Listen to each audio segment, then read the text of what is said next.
The critical patriot देखने वाले सब दोस्तों को सलाम और खुशामदीद। आज मेरे साथ जम्मू से शरीके गुफ्तगू हैं जनाब बाबू सिंह जी। बाबू साहब चेयरमैन हैं nature Mankind friendly global party के, और ये अपनी इंसान दोस्ती के लिए जाने जाते हैं, और ये नॉन वायलेंस पर यकीन रखते हैं और मजहबी अदम तासुब पर यकीन रखते हैं। तो सबसे पहले तो बाबूजी मुझे ये बताइएगा कि ये जो आपका मॉडल है, जो पार्टी आपने बनाई है, ये ब्रीफली हमें बताइएगा क्या, what does it stand for, क्या है ये मॉडल आपने जो डेवलप किया है, nature Mankind friendly global party जिसके बेस पे बनाई है आपने। सबसे पहले मैं तो अपनी तरफ से और nature Mankind friendly global party की तरफ से शकील चौधरी साहब आपका शुक्रगुजार हूं कि आपने क्रिटिकल पेट्रियट में मुझे इनवाइट किया ताकि मैं आपके सवालों के जवाब दे पाऊं और आपके साथ गुफ्तगू कर पाऊं, इंटरेक्शन कर पाऊं। मुझे भी बड़ी खुशी हो रही है जी आपसे बात करके, क्योंकि आप इंसान दोस्ती के लिए जाने जाते हैं और आप जो है मजहबी जो है प्रेजुडिस उसके खिलाफ हैं, आप वायलेंस के भी खिलाफ हैं और सब लोगों से आप प्यार करने पे यकीन रखते हैं। आपने पिछले दिनों एक इंटरव्यू में ये भी कहा कि आप इवन जो मिलिटेंट्स हैं उनसे भी नफरत नहीं करते। तो ये बड़ी दिल गुर्दे की बात है जी। जी सर, आपने मुझे पूछा मेरी पार्टी के मॉडल पर। देखिए, एक तो मैं गुजारिश कर लूं, पिछले 72 से मैं एक मिशनरी पॉलिटिक्स को अपहोल्ड करता आ रहा हूँ। जब मैं 9th क्लास का स्टूडेंट था तो मेरी ये मिशनरी पॉलिटिक्स की जर्नी जो है वो स्टार्ट हुई थी when I was a student of 9th class. तो मेरी शुरुआत तो एज ए मार्क्सिस्ट रिवोल्यूशनरी के तौर पर और सोशलिस्ट कम्युनिस्ट मॉडल को मैं अपहोल्ड करता था। और उस वक्त मेरा ये स्टैंड था कि सराफ साहब हमारे लीडर थे, जो एक ग्रेट सोशल साइंटिस्ट और सोशल थिंकर थे, जिनकी 2009 में डेथ हो गई। और वो हमारे लिए रोल मॉडल थे और उन्हीं से इंस्पायर होके स्टूडेंट्स पीरियड में ही मैं उनका मुरीद भी हुआ और उन्होंने जो स्टैंड लिया था कि ये जो कॉर्पोरेट कैपिटलिस्ट सिस्टम है ये एक्सप्लॉइटेशन पर आधारित है और इसको रिप्लेस करना जरूरी है, और हिस्ट्री का भी यही तकाजा है कि ये रिप्लेस होगा और इसकी जगह सोशलिस्ट कम्युनिस्ट मॉडल जो है, सोशलिस्ट कम्युनिस्ट सिस्टम जो है वो जरूरत है। अच्छा बाबूजी, आप उस वक्त कठुआ में थे, तो जी, ये जो है आरपी सराफ साहब, ये कहाँ पे बेस्ड थे, कहाँ रहते थे?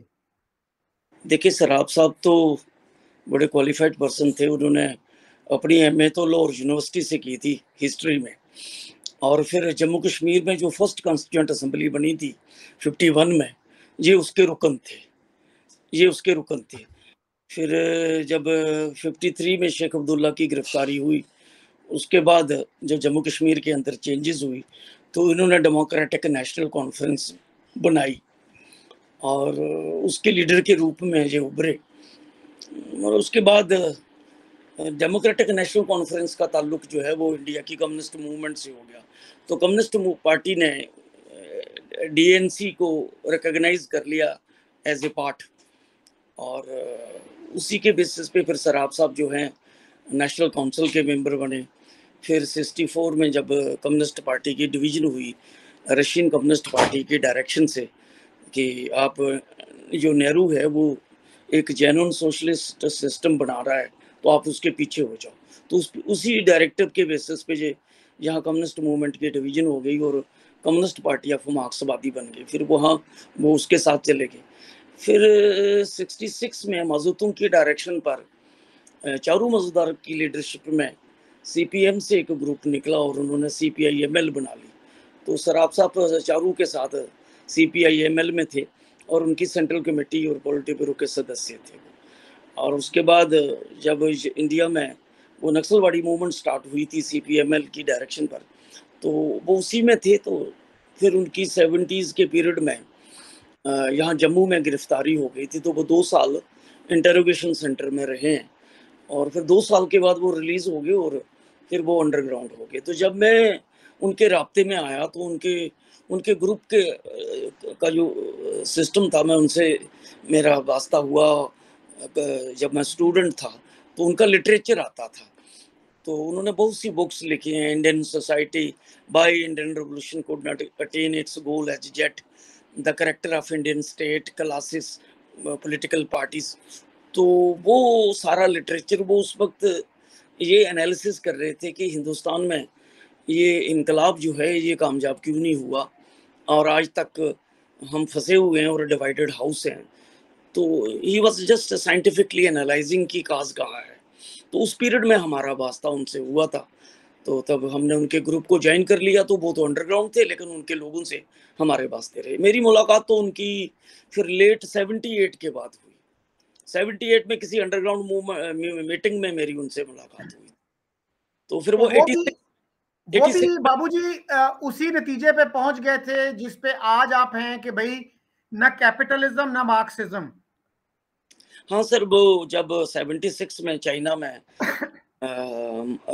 चेयरमैन माओजुतुंग की डेथ हुई, तो डेथ के बाद एक हुआ कुआ फेंग ग्रुप था, उसने जो पावर को कोशिश की कैप्चर करने की, और उसी पीरियड में फिर हुआ कुआ फेंग को भी रिप्लेस करके तो उनको जिसे उस वक्त गैंग ऑफ 4 कहा गया था, उसमें माओजुतुंग की मैडम भी थी, उनको गिरफ्तार करके जेल में डाल दिया। तो फिर उसी पीरियड में डेंग शाओपिंग, जिसको चाइनीज कम्युनिस्ट पार्टी ने रिविजनिस्ट कह के पार्टी से बाहर निकाला था, तो उसी डेंग शाओपिंग ने पार्टी की कमांड संभाल ली और चाइना का वो हेड भी बन गया गवर्नमेंट का। तो ये सारी डेवलपमेंट जब देखी तो फिर तो इसने हमारा जो सराफ साहब की लीडरशिप में जो मार्क्सिस्ट ग्रुप था हमारा पार्टी, तो उसमें ये बड़ी शिद्दत के साथ उसने हमें फोर्स कर दिया, मजबूर कर दिया सराफ साहब को भी, ग्रुप को, कि ये सारा कम्युनिस्ट मॉडल, सोशलिस्ट मॉडल और ये सारी तहरीक को नए सिरे से इंट्रोस्पेक्ट करने की जरूरत है। सोवियत यूनियन में भी बड़ी चेंजेस आ गई थी। तो खास करके लेनिन की 1924 में डेथ हुई और 1922 में ही स्टालिन ने कमांड संभाली थी। तो जो सोवियत यूनियन के अंदर चेंजेस आ गए थे, तो उस वक्त तो हम ये सराफ साहब की लीडरशिप में ये स्टैंड था कि वहाँ भी रिवर्स हो गया है और एक सोशलिस्ट जो सोशल इंपीरियलिज्म कायम हो गया है। तो जब ये चाइना में भी रिवर्स हुआ तो फिर हमारे ग्रुप के अंदर सराफ साहब की लीडरशिप में रिसर्च शुरू हो गई कि ये जो सोशलिस्ट कंट्रियां रिवर्स क्यों हुई हैं, ये इनकलाब फलाप क्यों हुई हैं। तो पहले तो सराफ साहब इस रिजल्ट पे पहुंचे कि ये जो स्टालिन का, एक तो पहले माओजुतुंग थाट पे पहुंचे कि माओजुतुंग थाट में बहुत से कॉन्सेप्ट वन साइडेड हैं या अनरियलिस्टिक हैं। तो फिर हमने माओजुतुंग थाट को रिव्यू किया। उसके बाद पहुंचते पहुंचते फिर स्टालिन पर आए। तो स्टालिन का जो पोस्ट लेनिन पीरियड था, सोशलिज्म इन वन कंट्री का जो उनका सिद्धांत था, हम उस पर पहुंचे। तो उसमें हमारा यही स्टाफ का स्टैंड था कि एक कंट्री में सोशलिज्म नहीं बिल्ड किया जा सकता, क्योंकि कॉर्पोरेट कैपिटलिज्म का नेचर ग्लोबल है। तो उसे एक कंट्री में तोड़ के जो है वो सोशलिज्म नहीं बन सकता है। इसको तो पूरी दुनिया में कॉर्पोरेट कैपिटलिज्म को रिप्लेस करना होगा। फिर धीरे धीरे हम मार्क्स पर पहुंचे। तो फिर बड़ी 10 साल कम से कम इसमें रिसर्च, लगातार रिसर्च होती रही, डॉक्यूमेंट्स आते रहे, कॉर्पोरेट कैपिटलिज्म और सोशलिस्ट कम्युनिस्ट सिस्टम्स की कंपैरेटिव स्टडी होती रही। तो फाइनली इसको कंक्लूड किया गया फरवरी 1986 में। तो फरवरी 1986 में एक 12 दिन की कॉन्फ्रेंस हुई थी दिल्ली के पास, एक जगह थी साहिबाबाद। तो वहां फिर सारी जो डिबेट हुई, इनर डिबेट हुई, और दुनिया में भी जो सारी कम्युनिस्ट मूवमेंट और ये सब चीजें रिवर्स हो रही थी, तो उन सबको सारे फैक्ट्स को एक जगह जमा करते हुए तो फिर एक कंक्रीट एनालिसिस के तौर पर मार्क्स के जो सिद्धांत थे, historical materialism, materialistic philosophy, class struggle, dialectical materialism, socialist communist model, then proletarian revolution, proletarian dictatorship, ये सब थे सिद्धांत जो हैं 12 दिन लगातार इन पर डिस्कस हुआ। एक पूरे का पूरा मैं समझता हूँ कि कंक्रीट एक डॉक्यूमेंट्स सराफ साहब ने पेश किए। तो उसको डिस्कस करते हुए फाइनली हमने इस नतीजे पर पहुंचे कि ये जो मार्क्सिज्म है ये कोई थ्योरी नहीं थी, ये तो एक मॉडल था जिसको एक थ्योरी के रूप में पेश किया गया। नंबर 1। नंबर 2, मार्क्सिज्म के अंदर मार्क्सिज्म, लेनिनिज्म और फर्दर जो स्टालिनिज्म और माओ तुंग थॉट था, तो उसमें हम इस नतीजे पर पहुंचे सराफ साहब की लीडरशिप में कि मार्क्सिज्म में बहुत से कंसेप्ट तो वन साइडेड है, वो जो टोटल ट्रुथ को रिफ्लेक्ट नहीं करते, और बहुत से कॉन्सेप्ट तो रियलिटी को रिप्रेजेंट नहीं करते।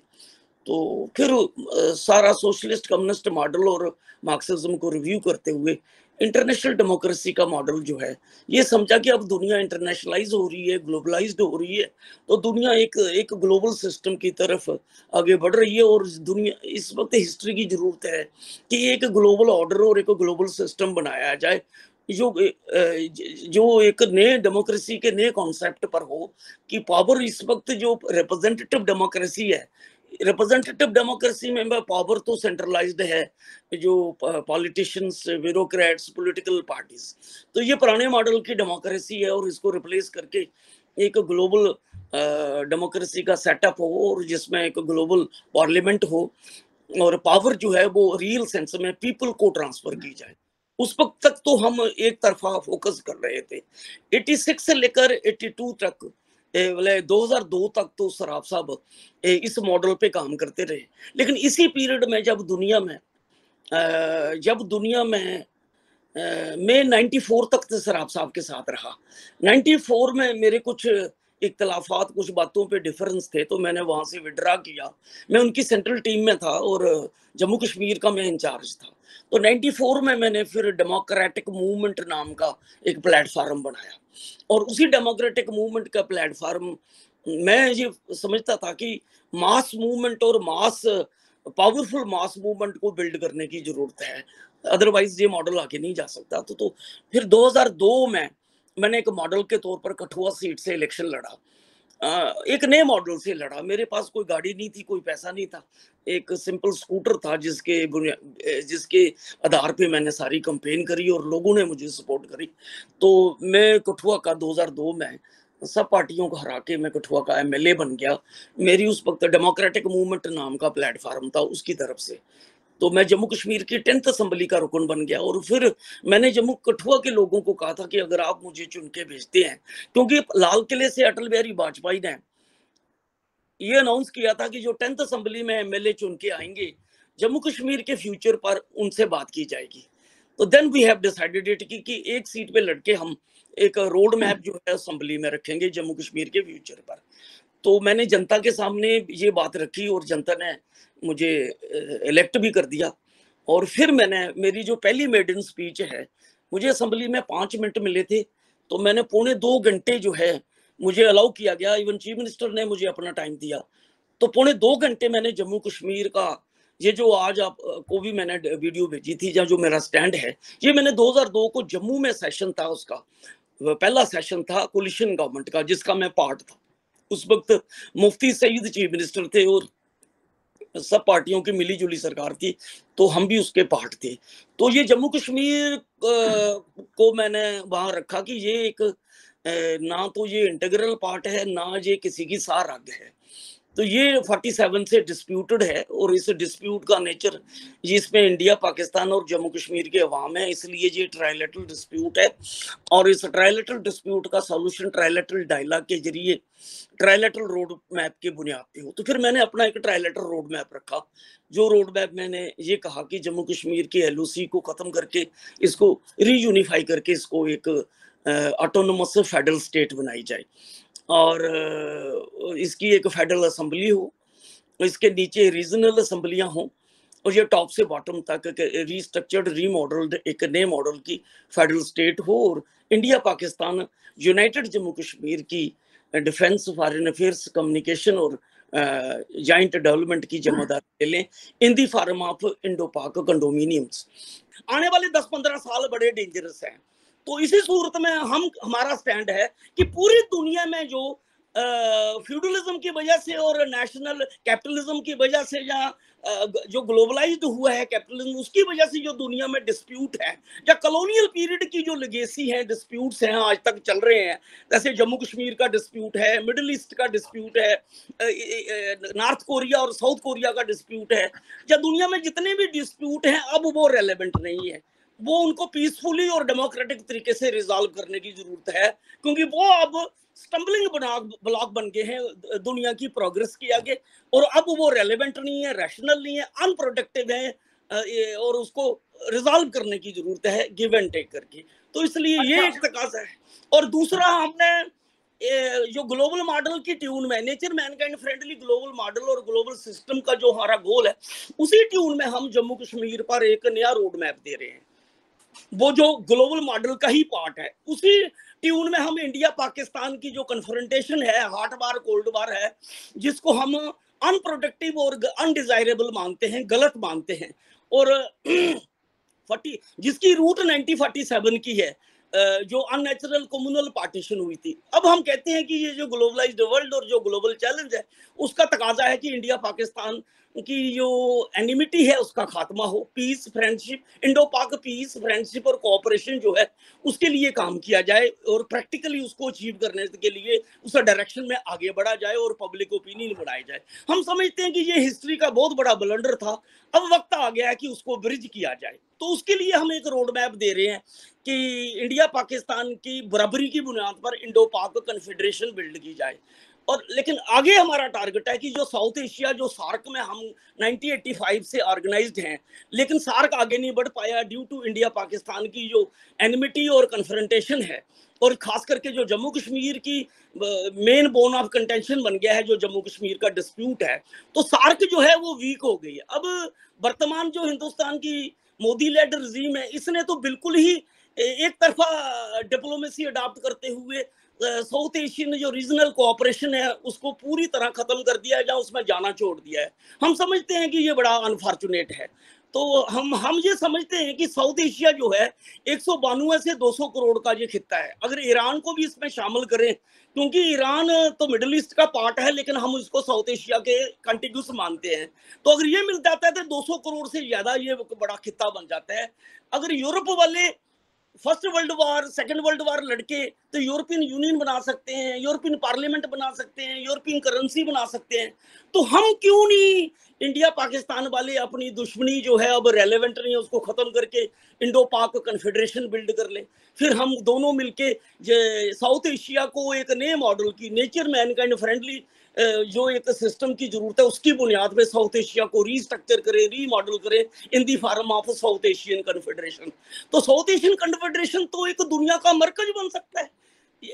और जम्मू कश्मीर में जो हम प्रपोजल दे रहे हैं कि दोनों, जम्मू कश्मीर का एक हिस्सा पाकिस्तान के पास है, एक हिस्सा इंडिया के पास है, बीच में लकीर है और लड़ाई है, 4 जंगें हो चुकी हैं, 5वीं जंग अगर होती है तो it can be converted into a deadly nuclear war. बहुत से लोग कहते हैं नहीं हो सकती, मैं नहीं उनसे एग्री करता। मैं कहता हूं कि न्यूक्लियर वार जो है वो थोपी जा सकती है, या करवाई जा सकती है, या फिर डेस्परेट कंडीशन में वो हो सकती है। तो इसलिए एक इतना बड़ा डेंजर, 4 जंगों में कुछ नहीं मिला बर्बादी के सिवाय, और 5वीं जंग के बादल मंडराते रहते हैं। और अगर 5वीं जंग कहीं हो गई और कहीं ये ट्रिगर हो गई न्यूक्लियर वार में, तो रिजल्ट ये होगा कि यहाँ तो लाशों के ढेर लग जाएंगे, करोड़ों लोग मर जाएंगे, इंडिया भी बर्बाद हो जाएगा, पाकिस्तान भी बर्बाद हो जाएगा, और जम्मू कश्मीर का तो रहेगा कुछ नहीं, राख हो जाएगा। ये तो पागलपन है, ये तो पागलपन है, ये तो खत्म होना चाहिए। इसलिए हम कहते हैं कि बाबा लकीर खत्म करो और इसको रिजॉल्व करो, जम्मू कश्मीर को, इसको दोनों मिलके चलाओ।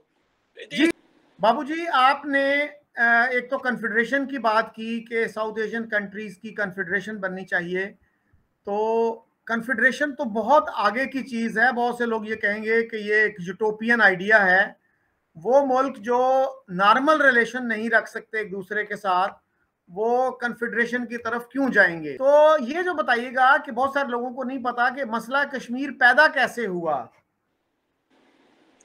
जी सर, देखिए, जम्मू कश्मीर का जो डिस्प्यूट है, ये जब कम्युनल पार्टीशन हुई और ब्रिटिश एम्पायर ने जो पावर ट्रांसफर की इंडिया को, पाकिस्तान को, जिसे आप आज़ादी कहते हैं कि आज़ादी मिली, मतलब 47 में 2 डेवलपमेंट्स हुई है। एक तो कम्युनल पार्टीशन हुई और दूसरा ब्रिटिश एम्पायर का खात्मा हुआ, और ब्रिटिश एम्पायर ने कांग्रेस को पावर ट्रांसफर करी और मुस्लिम लीग को ट्रांसफर करी पावर। ये 2 डेवलपमेंट्स हैं 47 की। लेकिन उस पीरियड में एक बड़ा जो सबसे बड़ा पॉलिटिकल चैलेंज जो कन्फ्रंट कर रहा था ब्रिटिश एम्पायर को भी और सबको, इंडिया को भी पाकिस्तान को भी, वो ये था कि जो फ्यूडल इंडिया था और 565 फ्यूडल स्टेटें थी, उनके पॉलिटिकल फ्यूचर का क्वेश्चन था कि ये फ्यूडल स्टेटें अब कहाँ जाए और इनका फैसला कौन करे। तो फिर वो जो डिस्कशंस और डिबेट रही ब्रिटिश एम्पायर की कांग्रेस के साथ, मुस्लिम लीग के साथ, और खास करके जो लॉर्ड माउंटबेटन था उसका जो नजरिया था, तो उन्होंने जितनी भी प्रिंसली स्टेटें और फ्यूडल स्टेटें थी, उनके जो फ्यूडल किंग थे और नवाब थे, ये उनको एंटाइटल किया कि आप डिसाइड करें, लेकिन उनके लिए ऑप्शन दिया कि आप इधर आप इंडिया में एक्सीड करें या पाकिस्तान में एक्सीड करें। ये दो ऑप्शन उनके लिए छोड़े, अख्तियार उनको दे दिया कि आप डिसाइड करें। क्योंकि जो लॉर्ड माउंटबेटन और खास करके कांग्रेस की लीडरशिप भी वो नहीं, ये बाल्कनाइजेशन ऑफ ये जो फ्यूडल स्टेटें थी वो नहीं चाहते थे कि ये कोई आज़ादी की तरफ आगे बढ़े। तो सीधा ही तय हो गया कि आप डिसाइड करो, इधर यू जॉइन इंडिया और पाकिस्तान। तो बहुत सी फ्यूडल स्टेटें तो जो इंडिया में जम हो गई, मर्ज हो गई, और बहुत सी स्टेटें जो फ्यूडल स्टेटें पाकिस्तान में मर्ज हो गई। लेकिन कुछ स्टेटें जो हैं, जैसे इस साइड में जूनागढ़ और हैदराबाद का इशू आया, जूनागढ़ के नवाब ने फैसला किया कि जूनागढ़ का एक्सेशन कर दिया पाकिस्तान के साथ, जिसको पाकिस्तान ने एक्सेप्ट भी किया, चाहे 1 महीने के बाद रिस्पॉन्ड किया। जबकि ये हकीकत ये थी कि जूनागढ़ की कोई कंटिन्यूटी नहीं थी पाकिस्तान के साथ, लेकिन ये पावर थी नवाब को, तो उसने डिसाइड कर दिया। उसने ये कंसीडर नहीं किया कि ये ना तो इसकी कंटिन्यूटी है, ना ही ये डेमोग्राफिक बैलेंस जो है वो पाकिस्तान के हक में है। हैदराबाद के नवाब ने कहा कि मैं तो ना पाकिस्तान जाऊंगा ना इंडिया जाऊंगा, मैं तो आजाद रहना चाहता हूँ। इन दोनों स्टेटों को तो इंडिया ने बाई फोर्स एनेक्स कर लिया। इसका भी एक इम्पैक्ट हुआ। जैसे पाकिस्तान ने वो जो बलूचिस्तान के साथ ही जो 3-4 फ्यूडल स्टेटें थी, कलाहट वगैरह, उनको भी तो बाई फोर्स एनेक्स कर लिया। तो ऐसी सूरत में महाराजा हरि सिंह जो थे ना जम्मू कश्मीर के, ये उनके लिए भी था कि वो डिसाइड करें 15 अगस्त से पहले। लेकिन महाराजा हरि सिंह का मौकफ ये था कि ना, मेरी स्टेट का जो एक स्पेशल ऑब्जेक्टिव कंडीशंस है और जो इसका डेमोग्राफिक बैलेंस है, और ये एक प्लूरलिस्टिक स्टेट है, लेकिन continuous to Pakistan, continuous to India है, और साथ में चीन और रूस भी लगता है। तो वो ये सोचते थे कि मेरी रियासत को एक बफर स्टेट बनाया जाए, और इंडिया पाकिस्तान जो है इसकी कोई गारंटी ले लें, जमादारी ले लें डिफेंस की। लेकिन उस पीरियड में महाराजा हरि सिंह जी थे, उनके इस नैरेटिव के हक में तो कोई बैलेंस ऑफ पावर था नहीं, ना तो ब्रिटिश एम्पायर उनके हक में उस लेवल पे थे, ना नेहरू था, ना शेख अब्दुल्ला, ना था जिन्ना, उस लेवल पे कोई नहीं था। इसलिए उसके बावजूद भी उन्होंने 15 अगस्त से पहले जम्मू कश्मीर का एक्सेशन नहीं किया, बल्कि उन्होंने दोनों इंडिया और पाकिस्तान को गुजारिश करी कि मैं I want stand still agreement, मैं अभी कोई फैसला नहीं कर पा रहा हूं कि मैं कहां जाऊं, इसलिए मुझे वक्त चाहिए और मैं स्टैंड स्टिल एग्रीमेंट। तो स्टैंड स्टिल एग्रीमेंट पाकिस्तान ने तो मान लिया, लेकिन गवर्नमेंट ऑफ इंडिया ने उसको कहा कि नहीं, अभी इस पर मजीद बात करेंगे। तो ये जो स्टैंड स्टिल एग्रीमेंट है, ये इंडिकेट करता है महाराजा का जो स्टैंड था, या जो महाराजा का विजन था उस पीरियड में, वो रिलेक्टेंट थे, अनविलिंग थे एक्सेशन के लिए, ना उधर वो नहीं जाना चाहते थे। वो कोई बीच का रास्ता जो है एक्सप्रेस करते थे कि कोई बीच का रास्ता हो जाए।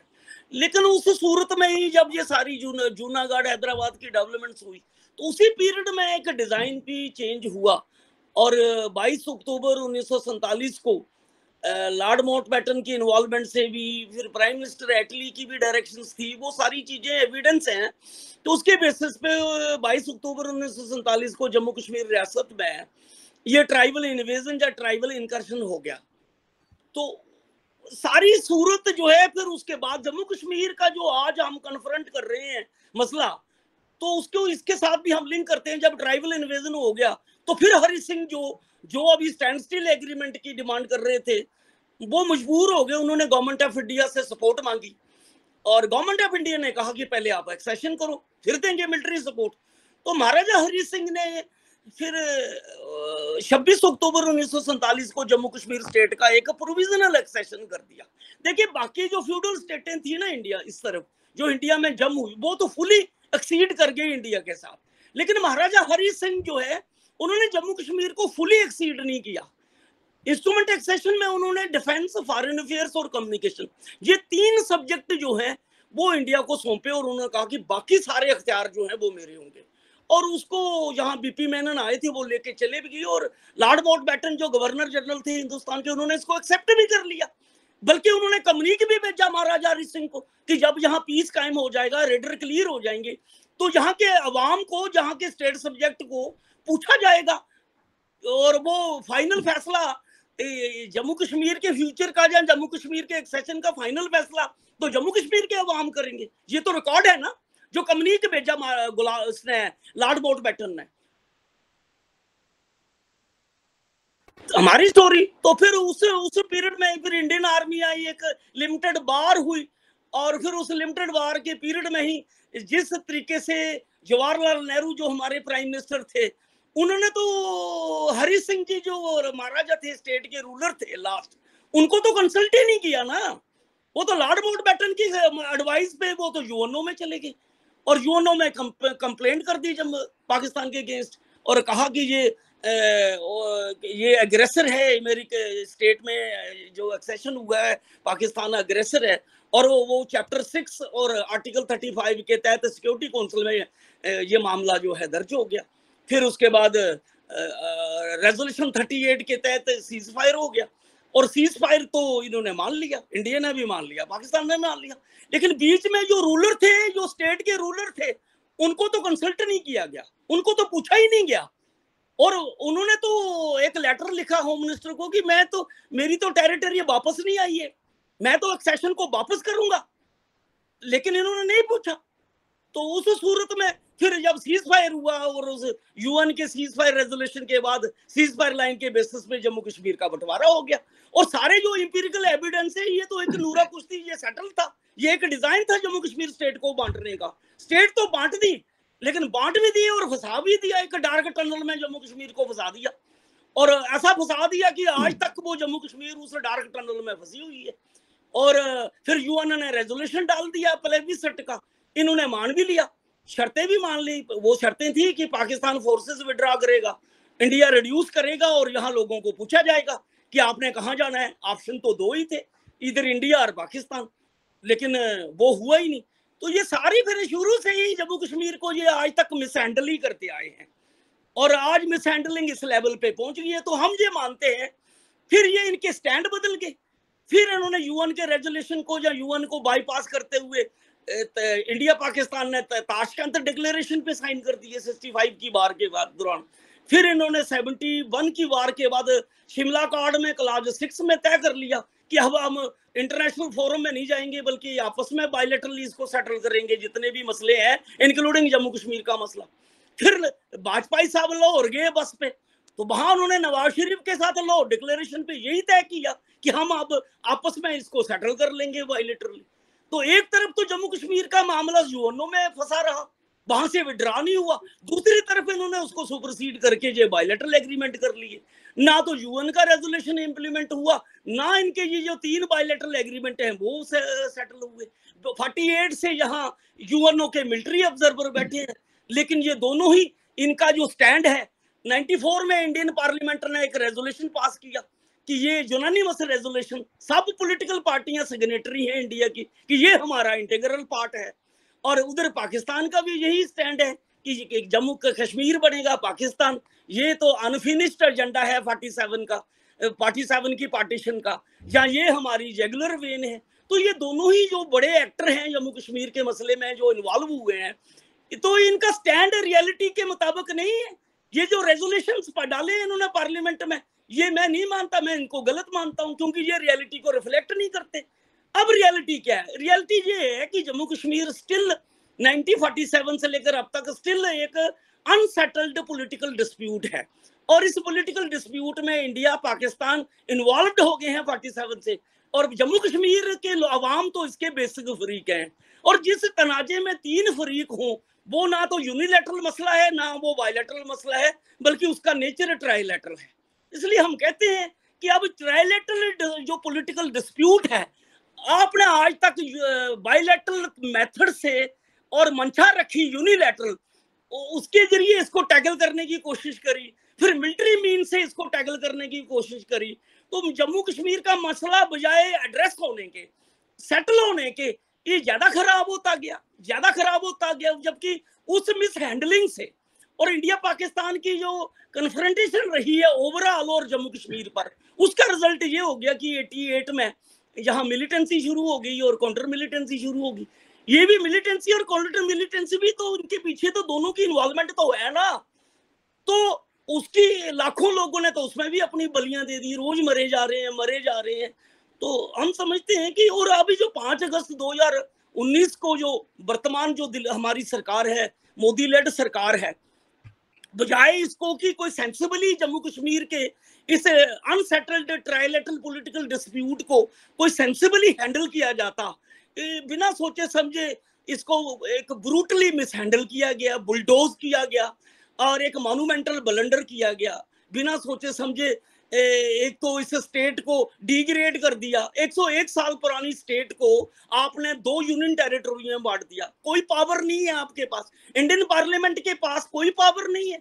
आर्टिकल 5 जो इंडियन कॉन्स्टिट्यूशन का है वो क्लियर कहता है कि आप किसी स्टेट को रीऑर्गेनाइज नहीं कर सकते जब तक उस स्टेट की असेंबली जो है वो इसके फेवर में रेजोल्यूशन नहीं पास करती। यहाँ असेंबली तो डिसॉल्व हुई थी, असेंबली थी नहीं, तो आपने किसके कॉन्जेंट से, किसके अप्रूवल से जम्मू कश्मीर स्टेट के 2 टुकड़े कर दिए, जबकि ये डिस्प्यूटेड स्टेट है और आपने डिस्प्यूटेड स्टेट के वन साइडेडली 2 टुकड़े कर दिए। अपने आइन की भी वायलेशन की, अपने रीऑर्गेनाइजेशन एक्ट 56 की भी वायलेशन की, आप कर नहीं सकते हो। तो दूसरा 370 का जो आर्टिकल है वो आपने उसको नलीफाई कर दिया, उसकी क्लाज 2 और क्लाज 3 को नलीफाई कर दिया, क्लाज 1 को इन्होंने इंटैक्ट रखा है और आर्टिकल 35A को आपने डिसमिस कर दिया। जम्मू कश्मीर का जो आइन है, ये आइन तो महाराजा हरि सिंह के पीरियड में जम्मू कश्मीर का आइन 1934 में फ्रेम हुआ था, फिर उसको रिपील करके दोबारा 1939 में दोबारा वो रीफ्रेम हुआ था। तो हमारा आइन तो 1934 का इसका जेनेसिस है और इसलिए गवर्नमेंट ऑफ इंडिया ने इसको रिकॉग्नाइज किया था, कॉन्स्टिट्यूएंट असेंबली ने रिकॉग्नाइज किया था जब इंडिया का कॉन्स्टिट्यूशन बन रहा था, तो उसने उसको रिकॉग्नाइज करते हुए आर्टिकल 370 की क्लास 2 में ये एडमिट किया और हमें अख्तियार दिया कि आप अपना कॉन्स्टिट्यूएंट असेंबली बना के अपना कॉन्स्टिट्यूशन बना सकते हो। और इनफैक्ट जो आर्टिकल 370 ये इनको पावर नहीं है। आर्टिकल 370 पहले बहुत से लोगों को ये मालूम नहीं है कि आर्टिकल 370 है क्या। बड़ा मिस इन्फॉर्मेशन की कैंपेन पूरे हिंदुस्तान में चलाई गई है, बड़ा डिस्टार्टेड एक ओपिनियन बनाई गई है। बेसिकली क्या है, जब महाराजा हरि सिंह ने 1947 में इंस्ट्रूमेंट एक्सेशन साइन किया, वही एक लीगल डॉक्यूमेंट है जो इस जम्मू कश्मीर के इंडियन एडमिनिस्ट्रेटिव जम्मू कश्मीर को इंडिया से जोड़ता है। ये एक टाइप का ब्रिज है जम्मू कश्मीर और इंडिया के बीच और एक ओनली लीगल डॉक्यूमेंट है जो जोड़ता है। और जब डॉक्टर करण सिंह महाराजा हरि सिंह के बेटे, जब हरि सिंह J&K स्टेट छोड़ के चले गए महाराष्ट्र बॉम्बे में, तो वो डॉक्टर करण सिंह को उन्होंने हेड ऑफ द स्टेट बनाया एज ए रीजेंट। तो as a regent on behalf of Jammu Kashmir government Hari Singh के बेटे डॉक्टर करण सिंह जी ने इंडिया की कॉन्स्टिट्यूएंट असेंबली को ये रिटर्न में रिक्वेस्ट करी कि मेरे फादर महाराजा हरि सिंह जी ने जो आपसे समझौता किया है इंस्ट्रूमेंट एक्सेशन की बुनियाद पर, और जिसमें आपको 3 सब्जेक्ट दिए हैं, डिफेंस, फॉरेन अफेयर्स और कम्युनिकेशन, जो डिटरमिन करता है जम्मू कश्मीर का स्पेशल स्टेटस, मेहरबानी करके आप इंस्ट्रूमेंट एक्सेशन को इंडिया के आइन में रिफ्लेक्ट कर दो, कोडिफाई कर दो, ताकि आने वाली नस्लों में कोई मिसगिविंग नहीं हो कि सिर्फ जम्मू कश्मीर को स्पेशल स्टेटस क्यों मिला है, इसलिए आप उसमें दर्ज कर दो। तो उसी को इंस्ट्रूमेंट एक्सेशन को कैबिनेट में डिस्कस किया गया और सरदार पटेल जो उस वक्त होम मिनिस्टर थे और डिप्टी प्राइम मिनिस्टर थे, अब ये हमारे फाजल दोस्त आरएसएस बीजेपी वाले कहते हैं कि सरदार पटेल तो खिलाफ था 370 के। ये सब झूठ है। सच्चाई ये है, इंडिया की पार्लियामेंट जिसको कॉन्स्टिट्यूएंट असेंबली का दर्जा था, वहां पर सरदार पटेल ने 370 का प्रपोजल रखा था। तो 370 को वहां पर इनकॉर्पोरेट किया गया इंडियन कॉन्स्टिट्यूशन में, जिसको पुट किया गया सरदार पटेल ने। तो 370 तो इस का दूसरा नाम इंस्ट्रूमेंट एक्सेशन है, जिसको ड्यूली साइन किया था महाराजा हरि सिंह जी ने और लॉर्ड माउंटबेटन ने एक्सेप्ट किया था। और उसमें उन्होंने जब ये अडॉप्ट हुआ 370 और कॉन्स्टिट्यूशन, उन्होंने इंडियन पार्लियामेंट को माइनस कर दिया। उन्होंने कहा कि अब इंडियन पार्लियामेंट 370 में कोई मॉडिफिकेशन नहीं कर सकती, 370 में कोई इसकी चेंज नहीं ला सकती, इसका ऑपरेशन सीज नहीं कर सकती। आर्टिकल 368 वो इंडियन पार्लियामेंट को अख्तियार देता है कि वो इंडियन कॉन्स्टिट्यूशन में 2/3 मेजॉरिटी से अमेंडमेंट कर सकती है। लेकिन आर्टिकल 368 को जम्मू कश्मीर के मामले में माइनस कर दिया गया। उन्होंने आर्टिकल 370 की क्लाज 3 में ही एक मैकेनिज्म बना दिया कि अगर आपने कोई मॉडिफिकेशन करनी है इसमें और जहां इसका ऑपरेशन बंद करना है, तो ये पावर दे दी राष्ट्रपति को कि प्रेसिडेंट ऑफ इंडिया को कि वो एक पब्लिक नोटिफिकेशन निकाल के ये कर सकता है। लेकिन शर्त रख दी उन्होंने कि उससे पहले प्रेसिडेंट ऑफ इंडिया जो है वो जम्मू कश्मीर की कॉन्स्टिट्यूएंट असेंबली से रिकमेंडेशन ले। जब तक जम्मू कश्मीर की कॉन्स्टिट्यूएंट असेंबली रिकमेंड नहीं करती, राष्ट्रपति या प्रेसिडेंट ऑफ इंडिया भी जो है वो कोई पब्लिक नोटिफिकेशन नहीं निकाल सकता। ये एक मैकेनिज्म बन गया और 3-4 अमेंडमेंट्स हुई है आर्टिकल 370 में। आर्टिकल 370 की रेटिफिकेशन हुई है कॉन्स्टिट्यूएंट असेंबली में। जम्मू कश्मीर की 75 मेंबरी कॉन्स्टिट्यूएंट असेंबली इलेक्ट हुई थी। उन्होंने यहाँ लिखा था महाराजा हरि सिंह। तो यहाँ पर मोनार्कियल सिस्टम जब अबालिश हो गया तो उसको फिर 370 में भी इन्होंने चेंज करने के लिए पहले कॉन्स्टिट्यूएंट असेंबली ने रिकमेंड किया, फिर राष्ट्रपति ने पब्लिक नोटिफिकेशन निकाल के उसमें ये अमेंडमेंट करी। फिर 370 की रेटिफिकेशन हुई है कॉन्स्टिट्यूएंट असेंबली में। उसके बाद आ जाइए, ये जो दिल्ली एग्रीमेंट हुआ है, दिल्ली एग्रीमेंट 52 में हुआ था प्राइम मिनिस्टर शेख अब्दुल्ला और प्राइम मिनिस्टर नेहरू के बीच। तो ये भी तय हुआ कि जैसे इंस्ट्रूमेंट एक्सेशन को इंडियन कॉन्स्टिट्यूशन में दर्ज किया गया है 370 के रूप में, वैसे ही दिल्ली एग्रीमेंट को भी इंडियन कॉन्स्टिट्यूशन में अब इसी ट्यून में, इसी मैकेनिज्म में राष्ट्रपति की नोटिफिकेशन की बुनियाद पर इसको इंडियन कॉन्स्टिट्यूशन का पार्ट बनाया जाए। तो फिर उसको 14 मई 1954 को ये राजेंद्र प्रसाद शर्मा राष्ट्रपति थे इंडिया के, कैबिनेट में पास हुआ और उन्होंने नोटिफिकेशन निकाली और जम्मू कश्मीर की कॉन्स्टिट्यूएंट असेंबली उस वक्त थी, उसने उसको रिकमेंड किया। तो ये दिल्ली एग्रीमेंट 35A के रूप में इंडियन कॉन्स्टिट्यूशन का आर्टिकल बन गया। और जब कॉन्स्टिट्यूएंट असेंबली ने ये किया था तो आप इसको सुमोटो, आपको अख्तियार नहीं था आपको इसको करने का।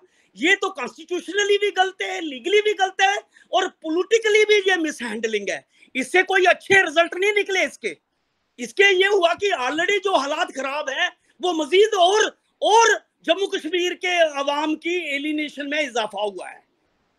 अच्छा बाबूजी, कुछ लोग ये भी कहते हैं कि इंडिया के पास जो इंस्ट्रूमेंट ऑफ एक्सेशन है वो एग्जिस्ट ही नहीं करता, गोया ये हुआ ही नहीं कभी एक्सेशन। इस आर्गुमेंट को कैसे देखते हैं? ये तो रबिश है ना, ये तो कोई बड़ा अनपढ़ और बेवकूफों वाला आर्गुमेंट कोई देता होगा। उसके रिकॉर्ड हैं भाई। 26 अक्टूबर 1947 को यहाँ बीपी मेनन आए थे और बीपी मेनन को बाई हैंड ओवर किया गया था इंस्ट्रूमेंट एक्सेशन और लॉर्ड माउंटबेटन ने उसको एक्सेप्ट किया है।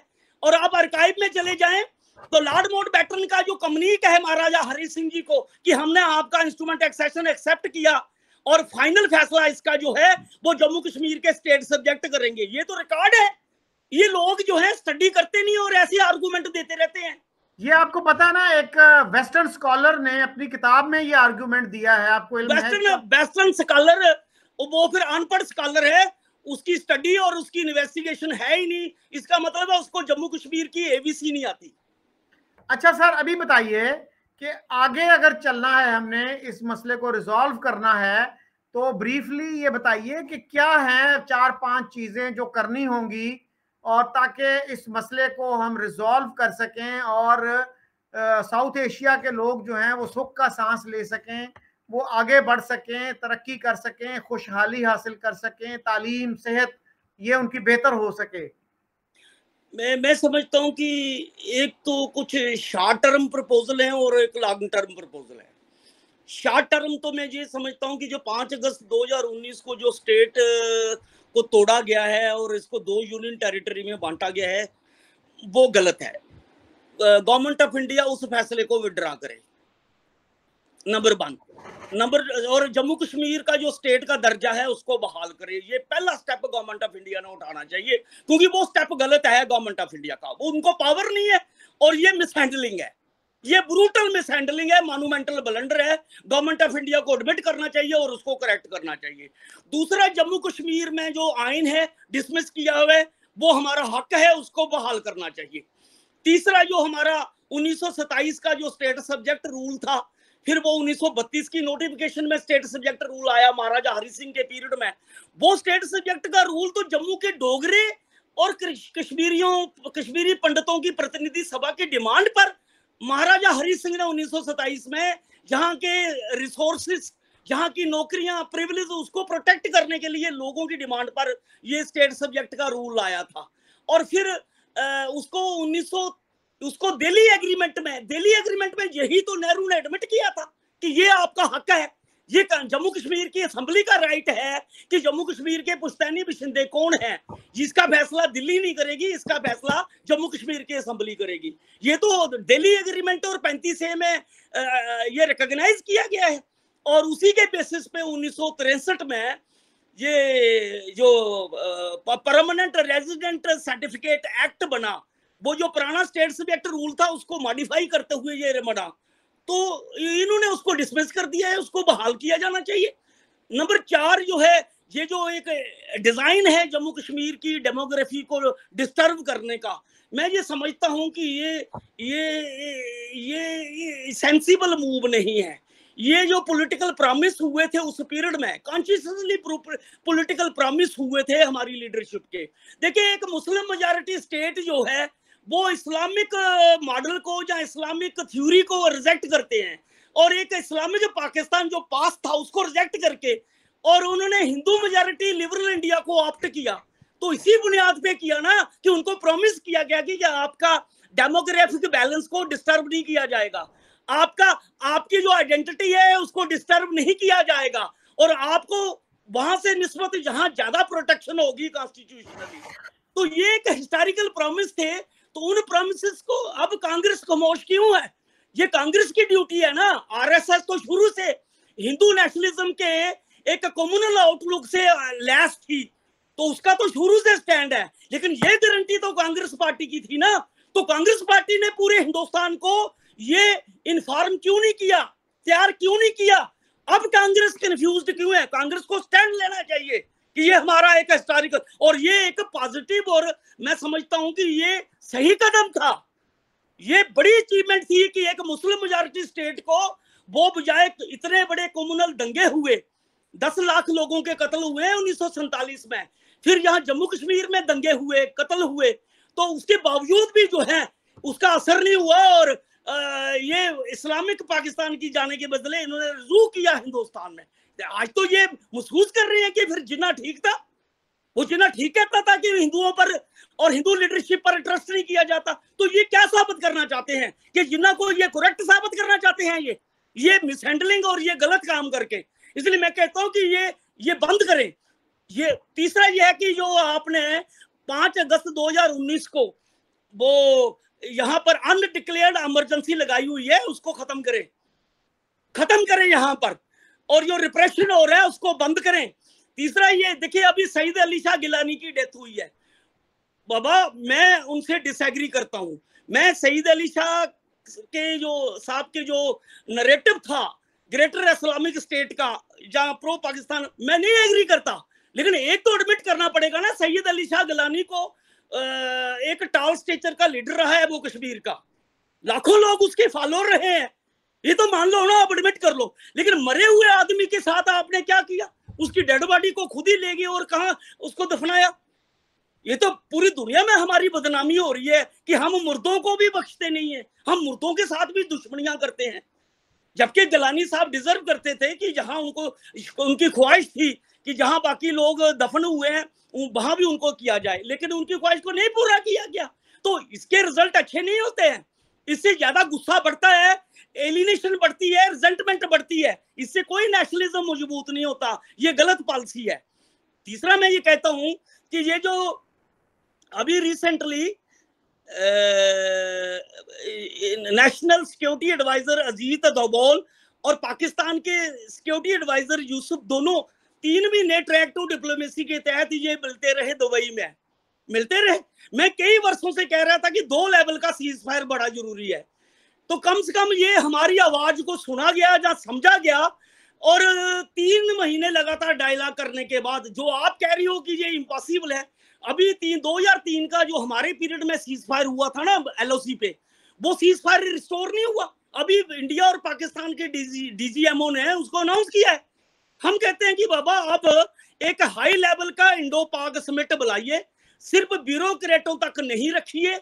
जम्मू कश्मीर का एक बड़ा ये ग्लोबल चैलेंज है, ये एक ग्लोबल न्यूक्लियर फ्लैश पॉइंट है, इसको सिर्फ ट्रैक टू डिप्लोमेसी के तहत मत हैंडल करिए, इसको जो पुराने प्री कंसीव्ड कम्युनल नोशन है उसके तहत ना करिए। आज की दुनिया के जो तकाजे हैं, एक नई सोच, एक नई आउटलुक और नई समझ की बुनियाद पर इसको ठीक से टैकल करते हुए मैं दोनों प्रधानमंत्री इमरान खान और प्रधानमंत्री मोदी जी को अपील करता आ रहा हूं कि एक हाई लेवल का इंडो पाक समिट बुलाएं और उस समिट में जम्मू कश्मीर में इंटरनल सीज फायर हो, मिलिटेंट और सिक्योरिटी फोर्सेस के बीच ये एक नेगोशिएटेड सीज फायर होना चाहिए। और मुझे पक्का यकीन है अगर इंडिया पाकिस्तान चाहे ना तो जम्मू कश्मीर में मिलिटेंसी और काउंटर मिलिटेंसी ये बंद हो सकती है, ये मेरा पक्का विश्वास है। तो ये बंद होनी चाहिए ताकि एक कंडूसिव एटमॉस्फेयर बने एक डायलॉग प्रोसेस का। दूसरा मैं कहता हूं कि ये दोनों मुल्क हाई लेवल के इंडो पाक समिट में वर्कआउट करें कि अब जम्मू कश्मीर का ये एडमिट करें कि जम्मू कश्मीर इंडिया पाकिस्तान नहीं सिर्फ टैकल कर सकते, इसके बेसिक फरीक 2.5 करोड़ जो जम्मू कश्मीर के अवाम हैं दोनों साइडों के, वो बेसिक और प्रिंसिपल फरीक हैं, उनको इन्वॉल्व किए बिना जम्मू कश्मीर का एक बाइबल और एक परमानेंट सोल्यूशन नहीं निकाल सकता। ये इंडिया और पाकिस्तान दोनों को 75 सालों के एक्सपीरियंस को एनालाइज करते हुए, इंट्रोस्पेक्ट करते हुए इस ट्रूथ को एडमिट करना होगा कि ये बाइलेटरल मसला नहीं है बल्कि ये ट्राइलेटरल डिस्प्यूट है।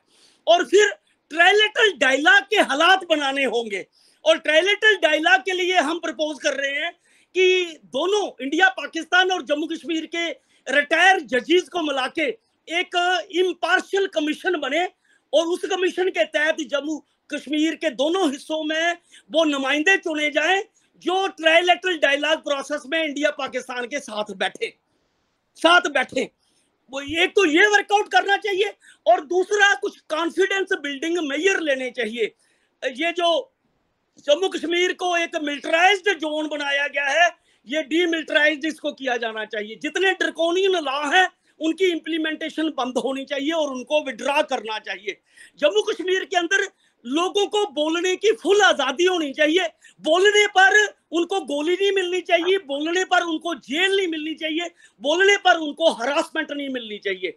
और सबसे बड़ा कॉन्फिडेंस बिल्डिंग मेजर यही है कि तमाम पॉलिटिकल डेटेन्यूज, अलीशा गिलानी तो अपने घर ही हाउस अरेस्ट में मर गए, जितने भी पॉलिटिकल डेटेन्यूज हैं चाहे कश्मीर की जेलों में हैं, जम्मू की जेलों में हैं, तिहाड़ जेल में हैं या इंडिया की किसी भी जेल में हैं, मैं अपील कर रहा हूं ग्लोबल पार्टी की तरफ से और जम्मू कश्मीर के 2.5 करोड़ अवाम की तरफ से उन तमाम पॉलिटिकल प्रिजनर्स को सबको इमीडिएटली रिलीज किया जाना चाहिए, सबको, ताकि एक पॉजिटिव और कंडूसिव एटमॉस्फेयर बन सके।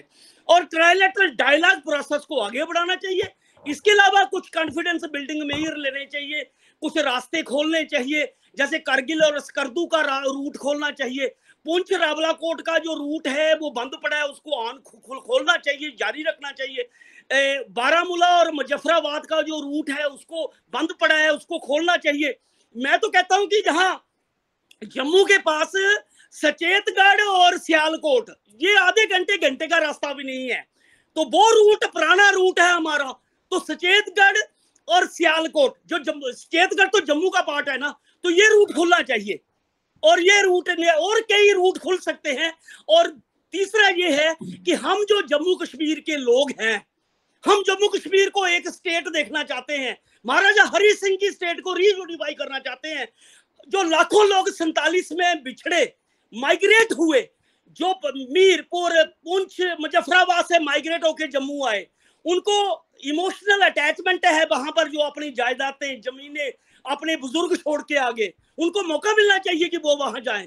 जो लोग जम्मू की धरती में लाखों की संख्या में कत्ल हुए मुस्लिम, अपनी जायदादें, अपने बच्चे छोड़ के जहां से माइग्रेट होके लकीर के उस पार, जहां आजाद कश्मीर में, सियालकोट में, लाहौर में, कराची में, कहां कहां इधर बिखरे हुए हैं, उनको मौका मिलना चाहिए। वो तरसते हैं, उनके बुजुर्ग तरस तरस के मर गए, वो आते थे, इसलिए आना चाहते थे, मिलना चाहते थे। चलो उनकी औलादों को ही छोड़ दो, ये लकीर जो LOC ब्लडी लकीर है, इसको खत्म करो। ये इसको खत्म करके हम सब जम्मू कश्मीर के अवाम हैं, हमें मिलना चाहिए, हमें मिलने दो आप हमें। मैं आऊं जम्मू कश्मीर के, जम्मू कश्मीर लद्दाख के, हम एक डेलीगेशन लेके यहाँ आए, मुजफ्फराबाद में, मीरपुर में, जहां आए हम पुंछ में, जहां आए बाग में, जहां आए हम कोटली में, पिंपर में, और हम गिलगित बल्तिस्तान, अस्तौर, हमें मौका मिले जाने का। वो जहां जम्मू में आए उनका लॉ किया जाए, कश्मीर में आए, हमारे डेलीगेशन मिलके दिल्ली जाए, हमारे डेलीगेशन मिलके इस्लामाबाद, लाहौर, सब जगह आए। ये कौन सी दुनिया में, पागलों की दुनिया में आप रह रहे हो, जबकि सारी दुनिया बदल गई है। ये जो आर्टिफिशियल बॉर्डर है ना, ये नहीं रहेंगे लॉन्ग टर्म में, ये खत्म हो जाएंगे। इसलिए हमें मौका दो, एक तो ये कहता हूं। दूसरा मैं कहता हूं कि आओ हम आपस में मिले और एक वर्कआउट करें, हम आपस में विचार बटांतरे करें। हमारी सबसे बड़ी वीकनेस ये है कि हम बटे हुए हैं। बटे इसलिए है कि हमारे अलग अलग मौकफ हैं, हमारे रियलिस्टिक मौकफ नहीं है, यूनिलैटरल मौकफ है, बायलैटरल मौकफ है। जबकि जम्मू कश्मीर जो है एक ट्राइलैटरल डिस्प्यूट है। इस पर हम इस ट्रुथ को एडमिट करें हम सब, और कोशिश करें कि जम्मू कश्मीर के जितने political leader, political group, political पार्टियां और इंडिविजुअल्स, हम सब एक पेज पे आए और कोशिश कर लें कि एक कॉमन गोल और कॉमन मेथोडोलॉजी और कॉमन नरेटिव पर कंसेंसस बनाते हुए कोई एक ग्रेटर अलायंस बनाए, federal front of United Jammu Kashmir के रूप में कोई एक बड़ा ग्रेटर अलायंस बनाए। फिर हम पाकिस्तान की एस्टेब्लिशमेंट के साथ भी बात करें, पाकिस्तान के इंटेलेक्चुअल के साथ बात करें, पाकिस्तान के अवाम के साथ बात करें कि वो हमें सपोर्ट करें।